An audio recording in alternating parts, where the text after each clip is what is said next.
स्वागत है आप सभी लोगों का एक बार फिर से बेबीज़ वर्ल्ड इंडिया में। और आज मैं फिर से आपका एक हाईली रिक्वेस्टेड वीडियो लेके आई हूँ, टाइम मैनेजमेंट विद किड्स, खासकर इस पैंडेमिक के दौर में जब होम स्कूलिंग चल रही है।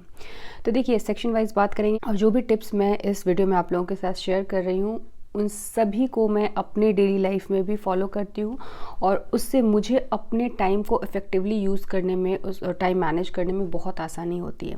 सबसे पहली चीज़, सबसे ज़्यादा हमारा टाइम कहाँ पे जाता है, ये सोचने में कि आज खाने में क्या बनाना है, लंच में क्या बनाना है, ब्रेकफास्ट में क्या बनाना है, डिनर में क्या देना है, बच्चों के स्नैक्स में शाम में क्या देना है जो हेल्दी भी हो और बच्चे खा भी लें।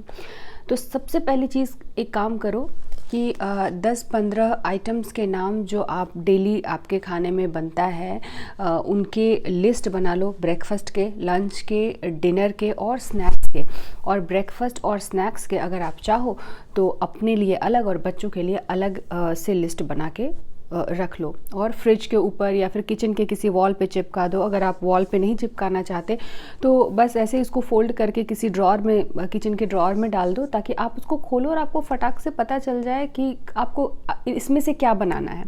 अगर आप चाहो तो वीकली मेन्यू प्लान भी बना के रख सकते हो। ऑल्दो मैंने weekly menu plan already share किया हुआ है, 2 वीडियो इसके बारे में मैंने शुभम्स कुक बुक पे शेयर किया हुआ है काफ़ी पहले, क्योंकि मैं तब से उन चीज़ों को फॉलो करते आई और उससे मुझे काफ़ी बेनिफिट मिला, जैसे कि मैंने बोला। तो अगर आपने एक बार ये लिस्ट बना ली तो आपका आधा से ज़्यादा काम हो जाएगा, क्योंकि बार बार आपको ये सोचना नहीं पड़ेगा कि मुझे आज क्या बनाना है, कल क्या बनाना है। आपके पास ऑलरेडी ये पिक्चर क्लियर रहेगी, राइट?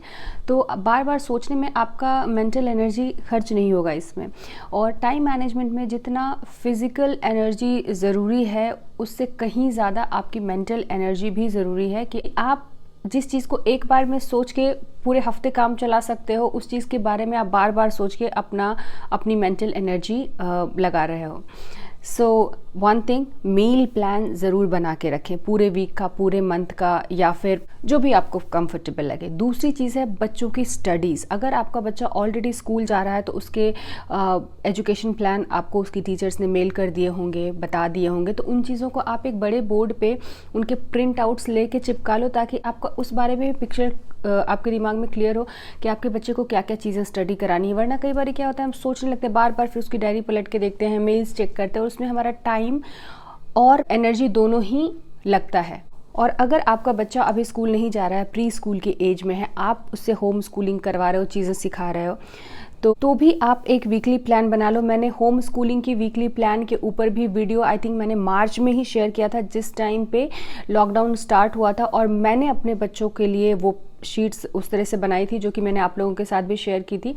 लिंक मैं डिस्क्रिप्शन बॉक्स में डाल दूंगी। तो आप अपने बच्चे की एज के हिसाब से आप जो जो एक्टिविटीज़ कराते हो, फॉर एग्जांपल आपको किस टाइम पे क्राफ्ट कराना है, किस टाइम पे एकेडमिक्स करानी है, किस टाइम पे फाइन मोटर की चीज़ें करानी है, इसके लिए अगर आप 3-4 स्लॉट्स बना के रख लोगे तो आपके लिए वो टाइम मैनेज करना ज़रूरी हो जाएगा। और ये सारी चीज़ें बहुत ज़रूरी है मैनेज करनी, ताकि आप इस 24 घंटे में से आप खुद के लिए घंटे 2 घंटे निकाल सको, ठीक है? तीसरी चीज़, आपके लिए आपके प्लान्स, एटलीस्ट एक वीक के प्लान या फिर मंथली प्लान भी बना के रख सकते हो कि मुझे इस मंथ में एक बार खुद का फेशियल करना है। बहुत इंपॉर्टेंट है ये चीज़ कि मुझे मंथ में एक दिन अगर फेशियल खुद से करना है, क्योंकि अभी हम ब्यूटी सर्विसेज भी लेने में थोड़ा सा हिचक रहे हैं, ऑल्दो बहुत सारी चीज़ें ओपन हो गई है, बट स्टिल हम ह्यूमन कॉन्टैक्ट्स अवॉइड कर रहे हैं। तो घर पे फेशियल करना है या फिर घर पे आपको मेहंदी लगाना है, बालों में बाल डाई करना है, जो भी आपके खुद का केयर है इस बारे में, ठीक है? तो आप एक डेट के साथ लिख लो। फॉर एग्जांपल, अगर आप सितंबर का अभी आगे के 15 दिनों का प्लान बना रहे हो तो इसमें आप लिख लो कि आपको क्या क्या पर्सनल केयर की चीज़ें करनी है जो आप महीने में एक बार करते हो, आप हफ्ते में क्या क्या एक बार करते हो, कि आपको स्क्रब किस किस दिन करना है, ठीक है?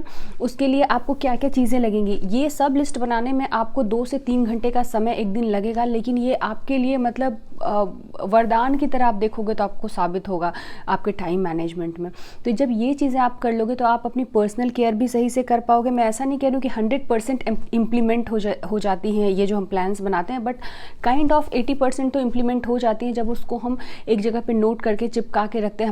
हमारी नज़र भी उस पर बार बार जाती रहती है और हमको याद आता है अच्छा हमें ये भी करना है, और खुद को मोटिवेशन मिलता है अच्छा हमारा ये काम पेंडिंग है, अब ये काम करना है। तो इससे आपके पर्सनल केयर की चीज़ें भी कवर हो जाएंगी, आपके खुद के लिए टाइम निकल जाएगा। जैसे बालों में हिना लगाना हो गया या फिर फेशियल करना हो गया, ये जब आपके बच्चे खेल रहे हैं, जब आप उनको ऑब्जर्व कर रहे हो, मान लो घर में वो भागदौड़ करके खेल रहे हैं, तो उस वक्त भी आप कर सकते हो। उसके लिए आपको एक्स्ट्रा टाइम लेने की ज़रूरत नहीं है बालों में हिना लगाने के लिए। वहीं पे बच्चे खेल रहे हैं, वहीं पे आपने बालों में हिना लगा लिया, डाई कर लिया। अगर बहुत छोटे बच्चे नहीं हैं तो बहुत छोटे बच्चों के साथ फिर आपको थोड़ा सा आपके फैमिली का सपोर्ट, आपके अगर आप न्यूक्लियर फैमिली में हो तो डेफिनेटली पार्टनर का सपोर्ट लगता ही लगता है, कि कोई भी हम लोग सुपर वुमन नहीं होते हैं। We all need time. अगर घर के काम से एक्स्ट्रा कुछ भी करते हैं, जैसे कि एक कमेंट ये भी आया था कि अगर हम यूट्यूब क्रिएटर हैं या फिर पार्ट टाइम जॉब करते हैं या फिर स्टडी कर रहे हैं तो खुद के लिए टाइम कैसे निकालें। तो देखिए, जिस वक्त बच्चे सोए रहते हैं उस वक्त आप ये क्रिएटिव चीज़ें कर सकते हो, या फिर बच्चे को आपके हस्बैंड देख रहे हैं उस टाइम पे आप ये चीज़ें कर सकते हो, या फिर बच्चे को कहीं घुमाने के लिए वॉक पे लेके गए हैं, उसी वक्त आप इस तरह की क्रिएटिविटी वाली चीज़ें कर सकते हो। मतलब वीडियो शूट करना, एडिट करना या फिर पढ़ाई करना, क्योंकि ये सारी चीज़ें बच्चों के साथ नहीं हो पाती। आपका ध्यान इधर लगा होता है, बच्चे कुछ और शोर शराबा करते रहते हैं, फिर क्या होता है आप बच्चे को डांट दोगे। तो इससे बेहतर है कि ये जो क्रिएटिविटी वाली चीज़ें जिसमें आपका दिमाग लगता है, वो चीज़ें तब करिए जब आपके बच्चे की बेबी सिटिंग या तो कोई और कर रहा हो या फिर उनको कोई और अटेंड कर रहा हो घर के मेंबर में से, या फिर वो सो रहे हो, तो उस वक्त आपको ये चीज़ करनी होगी। जैसे कि मेरी भी जो स्टडीज़ चलती हैं, तो मैं पहले जब शुरू में लॉकडाउन स्टार्ट हुए तो मैं दिन को भी लेके बैठ जाती थी पढ़ने के लिए। तो हफ्ते भर ऐसा चला, तो मैं देख रही थी कि दिन में मैं बैठती थी बट एक पैरा भी नहीं लिख पाती थी, या जो मुझे प्रोजेक्ट करने होते थे वो एक पैरा भी नहीं लिख पाती थी, नहीं पढ़ पाती थी। बीच में ध्यान इधर गया उधर गया, बच्चे क्या कर रहे हैं, वो शोर कर रहा है, इस चक्कर में कई बार बच्चों को डांट भी लग जाती थी। तो मैंने उस टाइम ही डिसाइड किया कि दिन में मैं अपना बुक खोलूँगी ही नहीं। जब रात में बच्चे सो जाएंगे या फिर दिन में अगर मेरे हस्बैंड कभी एक आध घंटे के लिए बच्चों को ड्राइव पे लेके गए, तो मैं उसी वक्त वीडियो शूट करने का काम या फिर पढ़ने का काम करूँगी। That's it. क्योंकि बच्चे हमारी सबसे बड़ी प्रायोरिटी हैं। आज आप अगर अपने बच्चे की केयर में थोड़ा सा भी कॉम्प्रोमाइज़ करोगे पर्सनल इन चीज़ों के लिए, कि स्टडी के लिए या फिर यूट्यूब के वीडियोस बनाने के लिए, तो कल आपको लगेगा कि मैंने क्यों किया ऐसा। So please don't compromise your child care for all these things. अगर आप कहीं पैसे के लिए कोई जॉब कर रहे हो तो वो एक डिफरेंट चीज़ है, क्योंकि सभी की इकोनॉमिकल कंडीशंस जो होती हैं वो डिफरेंट होती हैं। फैमिली को चलाने के लिए हमें पैसे अर्न करने होते हैं, तो वो एक डिफरेंट चीज़ है। लेकिन अगर आप कुछ पढ़ाई कर रहे हो या फिर यूट्यूब के लिए वीडियो बना रहे हो या किसी और ऐप के लिए वीडियोज़ वगैरह बना रहे हो, तो इन सब कामों के लिए बच्चे की केयर को कॉम्प्रोमाइज़ नहीं करें। जब बच्चे सोए रहते हैं उस वक्त करें, या फिर पार्टनर की हेल्प में दिन में एक आध घंटे बच्चे को हस्बैंड ने देख लिया, कहीं बाहर घुमा के लेके आया, ड्राइव से लेके आया, और आपने उस वक्त अपने इन सभी कामों को किया। इन्हीं तरीकों से मैं भी करती हूँ। अब जैसे कि ये वीडियो जिस वक्त मैं शूट कर रही हूँ रात के 1 बजने वाले हैं, इस वक्त मेरे बच्चे सो रहे हैं, घर में सब लोग सो रहे हैं, मैं शांति से आराम से इस वीडियो को शूट कर पा रही हूँ। कई बारी मैंने जैसे कि पहले की भी वीडियो में बताया है कि दिन में भी जब कभी बच्चे ड्राइव वगैरह पे जाते हैं तो उस वक्त भी वीडियो शूट कर लेती हूँ, या फिर मेरा जो असाइनमेंट होता है वो कर लेती हूँ। So that is the way you all can do. और आपने देखा होगा कि मार्च में जब यूएसए में लॉकडाउन स्टार्ट हुआ था, उस टाइम कुछ टाइम के लिए मेरे जो वीडियोज़ की कंटिन्यूटी थी मेरे चैनल पे, वो काफ़ी इरेगुलर हो गई थी। मतलब हफ्ते में एक आध वीडियो आने लगा। उसके पहले अगर आप देखो तो आई थिंक फरवरी तक मैं ऑलमोस्ट हर दिन एक वीडियो डालती थी, ठीक है। लेकिन बाद में एकदम से इरेगुलरिटी आ गई, क्योंकि मैं मैनेज ही नहीं कर पाई थी। बच्चों को देखूँ, दोनों बच्चे घर पे हैं, उसकी पढ़ाई को देखूँ, उसकी स्टडीज़ को देखूँ, काम करूँ, क्या करूँ, समझ में नहीं आता था। तो फिर मैंने भी इसी तरीके से कुछ लिस्ट्स बनाई, मेरे काम की प्रायोरिटी, बच्चों की स्टडीज़ की लिस्ट, और मेन्यू प्लान तो मैं काफ़ी पहले से बना के रखती हूँ, तो वो तो पहले से ही चल रहा था। कई बारी मैं क्या करती हूँ, जैसे कि एक बार कैमरे को लगाया तो 3-4 टॉपिक्स के जो वीडियो होते हैं इकट्ठे शूट कर लेती हूँ और उसको फिर बारी बारी से डालती हूँ। तो इस तरह से भी बार बार कैमरा को सेटअप करने का झंझट नहीं होता है। और एडिटिंग क्या होता है, कई बारी हम ड्राइव वगैरह के लिए जाते हैं तो उस वक्त भी मैं गाड़ी में बैठ के एडिटिंग कर लेती हूँ। एक और चीज़, जैसे कि फ़ोन वगैरह करने में या सोशल मीडिया चेक करने में कई बारी हम 5 मिनट के लिए सोचते हैं और आधे घंटे टाइम हमारा लग जाता है।